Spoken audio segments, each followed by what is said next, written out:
સર્વને સીતારામ.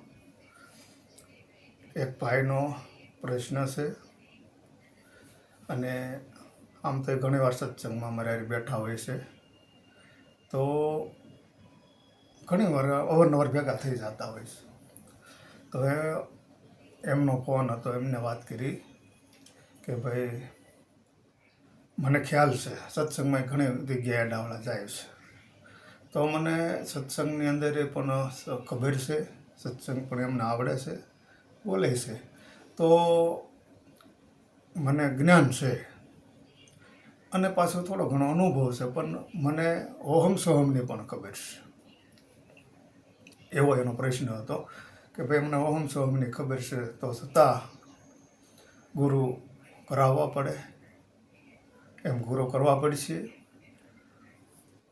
એવો એનો પ્રશ્ન હતો. એટલે જે કાંઈ ભાઈ મારી સમજણ પ્રમાણે તમને સમજાય તો ભલે, પણ ન સમજાય તો ભલે,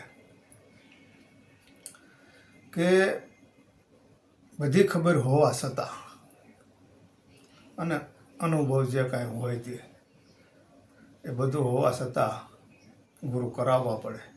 ગુરુ કરાવવા જરૂરી છે એવું નથી. કારણ તમે ઇતિહાસ તપાસો, દાખલા તપાસો, રામચંદ્ર ભગવાનને બધી ખબર હોવા છતાં વશિષ્ઠ મહારાજને ગુરુ કર્યા.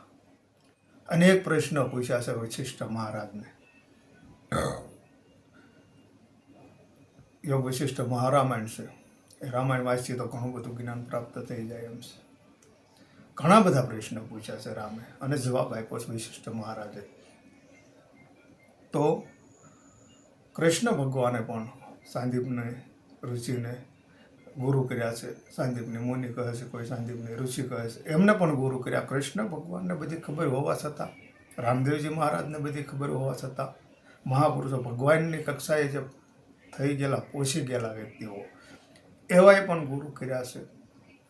ખબર હોવા છતાં વશિષ્ઠ મહારાજ પણ રામને કહે છે કે હે રામ, તમે મને આવા પ્રશ્ન કેમ કરી રહ્યા છો? કે રામ જ્યારે પ્રશ્ન એવા પૂછે છે ત્યારે વશિષ્ઠ મહારાજ કહે છે કે હે રામ, આપ બધું જાણો છો, આપને ખબર છે આ બધી લીલા શું છે, આ જગત શું છે, આ જગતની રચના શું છે, માયા કેમ છે, માયાનું પરિભ્રમ કેમ છે, આ બધું તમે જાણો છતાં મને પ્રશ્ન શું કામ પૂછો છો? તો રામ એમ કહે છે કે હે ગુરુ મહારાજ, આ જગતના કલ્યાણ માટે હું કાંઈ પ્રશ્ન કરી રહ્યો છું, એ મારી કાયાના કલ્યાણ માટે ના જગતના કલ્યાણ માટે પ્રશ્ન પૂછું છું. કારણ કે મહાપુરુષો ભગવાન જો અહીં આવી અને ગુરુ કરાવતા હોય તો ગુરુ કરવા જરૂરી છે.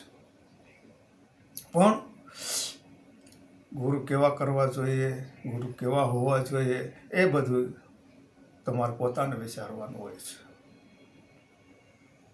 કારણ કે અમારા ગુરુ મહારાજ વાત કરતા હતા, સંતો વાત જ કરતા હોય છે, કહેતા જ હોય છે, કંઈક ને કંઈક દ્રષ્ટાંત આપતા હોય છે કે એક વડલો હોય છે અને વડલાનું મોટું ઘટાટોપ ઝાડ હોય છે, ત્યાં એક પોપટ અને પોપટી રહેતા હોય છે. તેમના બસા હોય છે, તો બસા ઉડે એવડા થઈ ગયા હોય છે, મોટા મોટા થઈ ગયા હોય. એટલે બસાવને એમ કહે છે કે અમે સણવા માટે જઈએ છીએ, તમારા માટે શણ પણ લાવીશું, એટલે તમે બખાની અંદર રહેજો, બહાર નીકળો તો બહુ આઘા પાછા ન જતા. આવી બધી શિખામણ આપે છે. શિખામણ અમે જે આ શિખામણ આપી છે એ પ્રમાણે તમારે રહેવાનું છે. આ મોટો જંગલ છે, આ મોટો વડલો છે, અહીંયા રસ્તો છે બાજુમાં, અહીંયા વ્યક્તિઓ માણસો અવર જવર છે. તો કોઈ એવા વ્યક્તિ આવે અને જો દાણા નાખે તો નીચે જોઈ અને પછી ઉતરવાનું, નહીતર આ જંગલમાં પારાધી આવતા હોય છે. જો પારાધી આવે છે તો પારાધી આएगा, जाल बिछाएगा, दाना डालेगा, लेकिन फसाना मत.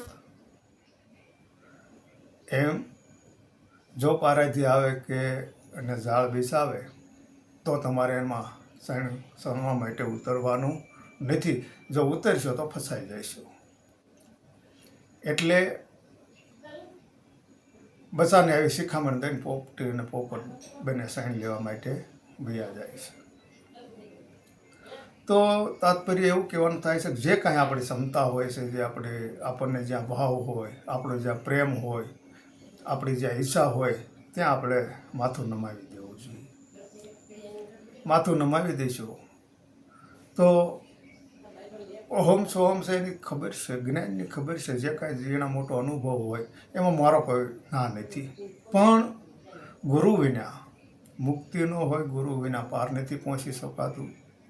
કારણ કે બધા સંતો મહાપુરુષોએ ગુરુ કર્યા વગર પાર પહોંચ્યા નથી. અને ગુરુના પ્રતાપે જ આ બધું થઈ રહ્યું છે. કારણ કે ગુરુ ગોવિંદ દોનો ખડે, કિસી કો લાગુ પાય, બલિહારી જાઓ ગુરુદેવની, જેને ગોવિંદ દિયા બધાય. એટલે ભગવાન સાધકને મળ્યા અને પોતાના ગુરુ હતા, ગુરુની બાજુમાં આવીને અને ભગવાન પ્રસન્ન થયા. ભગવાનને પોતાને કીધું કે તારી ભક્તિ ઉપર પ્રસન્ન છું, માગ. તો એને કંઈ માગ્યું તો નહીં, પણ પગે પોતાના ગુરુને પહેલાં લાગ્યો અને પછી ભગવાનને લાગ્યો. એટલે ભગવાને પૂછ્યું આમ કેમ? એટલે કીધું મારા ગુરુના પ્રતાપે પ્રભુ આપ મારી ઉપર પ્રસન્ન થયા છો, એટલા માટે મારા ગુરુને પહેલાં પગે લાગ્યો, પછી આપને પગે લાગ્યો. ગુરુના પ્રતાપે આપ મને મળ્યા છો. એમ ગુરુનું મહત્ત્વ છે. ગુરુ સમજવા જેવી વસ્તુ છે. ગુરુને કોઈ આપણે ગુરુ કહેતા હોય છે એ પ્રમાણે હાલવું પડે છે. અને ગુરુની પૂજા કરવી, ગુરુને ફૂલહાર પહેરાવવા, એ એક ભાવ છે, એક પ્રેમ છે.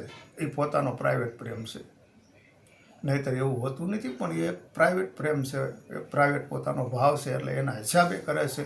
એને સાવ કર્યું કહેવાય કે એનું ગુરુજીનું માન જળવાઈ રહે. એટલા માટે પણ ગુરુના ઋણમાંથી મુક્ત થવું હોય તો એમ થવાતું નથી. ગુરુને ફૂલનો હાર પહેરાવવાથી, ગુરુને અગરબત્તી ધૂપ દીવા કરવાથી, ગુરુનો અંગૂઠો ધોવાથી, ગુરુના અંગૂઠાનું શરણામત લેવાથી ગુરુના ઋણમાંથી મુક્ત થવાતું નથી. કારણ ગુરુના ઋણમાંથી મુક્ત થવું હોય તો ગુરુને કાંઈ 10,000નો ડટો મૂકવાથી, પગે લાગવાથી, નમન કરવાથી ગુરુના ઋણમાંથી મુક્ત થવાતું નથી. ગુરુનું ઋણ છે આપણી ઉપર, મોટામાં મોટું ઋણ ગુરુનું છે. એથી મોટું ઋણ માતા પિતાનું છે. એથી ઋણ મોટું દેવી દેવતાઓનું છે. ઘણા બધા ઋણ છે. ઋણ ચૂકવવા માટે થઈ અને બધું કરવું પડશે. એટલે ગુરુના ઋણમાંથી મુક્ત, ગુરુ વિશે જ વાત કરું છું, બીજી વાત તો આજે નથી કરવાની, પણ ગુરુ વિશે જ વાત કરું છું. ગુરુના ઋણમાંથી મુક્ત થવા માટે હે રામજી, ભગવાન વશિષ્ઠ મહારાજ કહે છે, ગુરુને કોઈ ફૂલહાર પહેરાવવાથી, એનું સ્વાગત કરવાથી, એને કોઈ સંપત્તિ આપવાથી, ગુરુને નમન કરવાથી, એનો અંગૂઠો ધોવાથી, એના અંગૂઠાનું શરણામત થવાથી ગુરુના ઋણમાંથી મુક્ત થવાતું નથી. પણ ગુરુએ જે કીધું છે, જે પ્રમાણે જે શબ્દ આપ્યા છે, જે કાંઈ વાત કરીને સત્સંગ દ્વારા સમજાવ્યું છે, એ જ પ્રમાણે હાલી બતાવે, જેમ છે એમ હાલી બતાવે તો ગુરુના ઋણમાંથી મુક્ત થવાય છે. નકર ગુરુના ઋણમાંથી મુક્ત થવાતું નથી. કારણ કે આવા જો ભગવાન જેવા ભગવાન રામ વશિષ્ઠ મહારાજને ગુરુ કરતા હોય ને એવા પ્રશ્ન પૂછતા હોય, વશિષ્ઠ મહારાજ આવો જવાબ આપતા હોય તો આપણે ગુરુ કરવા જરૂરી છે. આપણ જોઈ વિચારીને કરવા એ પણ જરૂરી છે. સમય પ્રમાણે જે કાંઈ સમય છે, સમય પ્રમાણે કરવા જોઈએ. એમાં જે કાંઈ મારી મતિ પ્રમાણે હું આપને વાત કરી રહ્યો છું. તમારા જે કાંઈ પ્રશ્ન હતો એનો જવાબ પણ આપ્યો. અને જે કાંઈ સત્સંગ સંભળાઈ રહ્યો છે, જે કાંઈ સમજાઈ રહ્યો છે, જે કાંઈ છે એ સત્સંગ ખરેખર સુરતાથી સાંભળીએ, ધ્યાનપૂર્વક સાંભળીએ, મનપૂર્વક સાંભળીએ તો સમજાઈ જાય છે. અને સત્સંગ સમજાઈ ગયો એટલે અનુભવ થઈ ગયો અને પાર પહોંચી જવાય એવું નથી હોતું. કારણ ગુરુ ગતિ, ઈશ્વર ગતિ અને સંત ગતિ એ બુદ્ધિથી પર હોય છે. આ બધું બુદ્ધિથી પર છે. આત્માનો અનુભવ છે એ પણ બુદ્ધિથી પર હોય છે.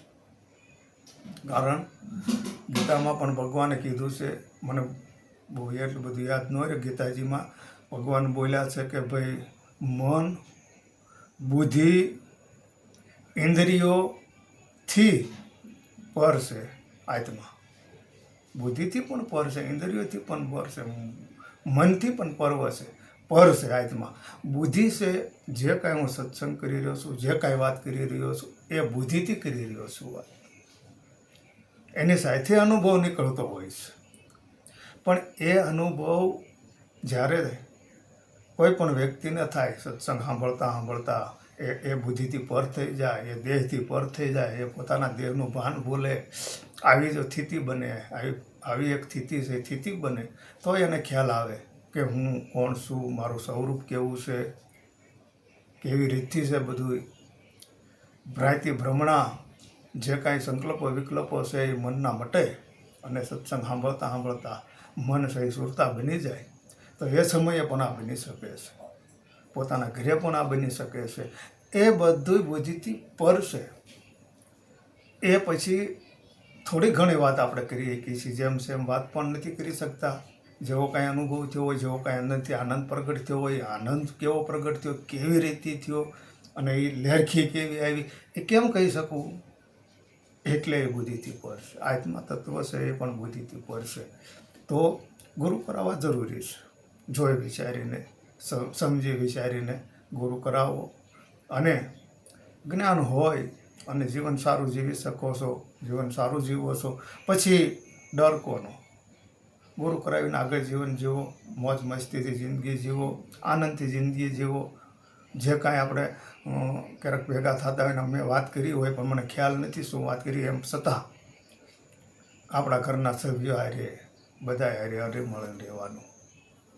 કોઈની સાથે વિરોધ થાય એવું પગલું ન ભરવું. ભાઈઓ હારે, કુટુંબ હારે, કોઈ સગાવાલા હારે આપણાથી કોઈના અભાવો આવે એવું પગલું ન ભરવું. જે કાંઈ વાત છે, જે કાંઈ આપણે સમજ્યા છીએ, હું કાંઈ જે સમજ્યો છું, આપ જે કાંઈ સમજ્યા છો, એ વાત પોતાના મનની અંદર રાખવી જોઈએ.